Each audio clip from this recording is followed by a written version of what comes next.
যারা নতুন জ্যোতিষশাস্ত্র শিখছেন তাদের উদ্দেশ্যে বলি যে আপনারা যখন চার্ট বিচার করবেন বা নিজেরটা দেখবেন বা পরিবারের কারোর দেখবেন বা চেনা জানা কারোর দেখবেন, তখন শরীরে কোথায় কী রোগ হয়, যখন মেডিকেল অ্যাস্ট্রোলজি পড়াবো তখন এগুলো সম্বন্ধে বলবো।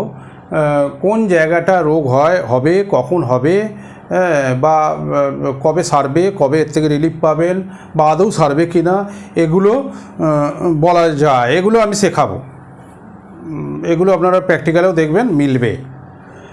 কিন্তু আমি যেটা জানি না সেটা হচ্ছে রোগটাকে সারিয়ে দিতে পারবো না, পরিষ্কার জেনে রাখুন। কেননা আমি ডাক্তার নই, মেডিকেল সায়েন্স সম্বন্ধে আমার অত অভিজ্ঞতাও নেই, ভালো করে জেনে রাখুন। জ্যোতিষশাস্ত্র দিয়ে যেটা জানা যায় সেইটা আমি শেখাতে পারবো বা দেখাতে পারবো, প্রুফ করাতে পারবো, প্রুফ করাবো। আপনাদের চার্ট ধরে ধরে প্রুফ করাবো, আপনারা নিজেরাও প্রুফ করতে পারবেন। না হলে কী করে বুঝবেন সাবজেক্টটা কতটা অথেন্টিক? কিন্তু সারানোটা আমি জানি না বাবা, কীভাবে চিকিৎসা হয়। আমি যেন বারবার আমি লিখেও দিই, যা রোগ হবে এই আপনার হতে পারে, এটা আপনি তখন যখন হবে আর কি সুচিকিৎসকের পরামর্শ নেবেন। একদম ক্লিয়ার কাট কথাবার্তা, পরিষ্কার বলে দিলাম, কোনো রকম এখানে কোনো এর ব্যাপার নয়। বইয়েতেও সেইভাবে লেখা আছে, একদম পরিষ্কার পরিচ্ছন্নভাবে লেখা আছে। যাই হোক, এখন কথা হচ্ছে যে এখন 5th হাউস পড়াবো। 5th হাউস সিংহের ঘরে পড়ে। ন্যাচারাল জোডিয়াক অনুযায়ী আপনার বা যার চার্ট দেখছেন তার চার্টে লগ্ন সাপেক্ষে 5th হাউসে এই গোটা জিনিসটাকে ল্যাপিং করবেন বা ওই জায়গা থেকে ওই বিচার করা হয়। তার সঙ্গে ন্যাচারাল জোডিয়াক অনুযায়ী করা হয়। আর কী কী গ্রহ লাগে, কী কী রাশি লাগে, কারক রাশি, কারক গ্রহ, কারক ভাব, সেগুলো সব পরপর আস্তে আস্তে যখন করাবো তখন এগুলো বলে দেবো। এখানে দেখুন উদর, এটা পেটের এই ওপর দিকটা পড়ে, নাভির ওপরটা, যেটা আমাদের এই পেট বলছি, এখানটা গোটাটা, এর ভেতরে যা যা অর্গান আছে, যা যা সিস্টেম আছে, সব কিন্তু এই 5th হাউসের আন্ডারে পড়ে।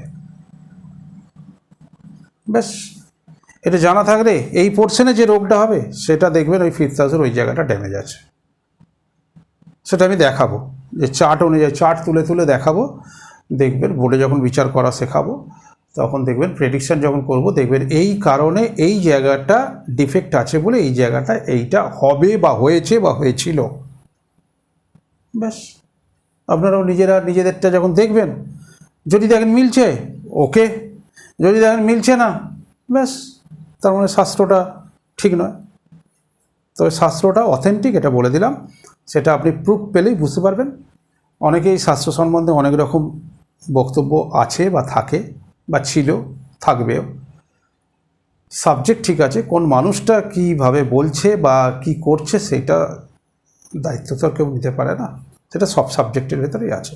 ওকে, একটা বই রেকমেন্ড করি, সেটা হচ্ছে এই এডিএন পদ্ধতিতে ভাগ্যবিচার প্রথম খণ্ড। এটা 3 নম্বর বই লেখকের, এটা দেবসূর্য পাবলিকেশন থেকে প্রকাশিত হয়। বইটা নিয়ে নেবেন। এই 3 নম্বর বইয়ে 55 নম্বর পাতায় টোটাল